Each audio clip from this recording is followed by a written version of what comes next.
ମୋ ନାଁ ସୁମିତ ବିଶୋଇ। ମୋ ଘର ହେଲା ଆମ୍ବାଗୁଡ଼ା ପୁଟ୍ରା। ମୁଁ ପ୍ରତିବର୍ଷ ଏମିତି ଦଣ୍ଡ କରିକି ଆସେ ଏଇଠି ଗୁପ୍ତେଶ୍ୱର ମଠକୁ। ଆଉ ଏଇଥର ବି ଆସିଛି।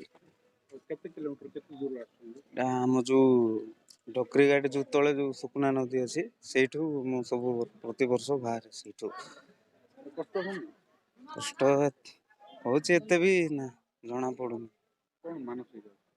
ମାନସିକ ମୋ ସାଙ୍ଗ ପାଇଁ କରିଥିଲି, ଆଗରୁ ବି ସେଇଟା କହିଥିଲି, ଏବେ ବି ସେ କ'ଣ ମାନସିକ?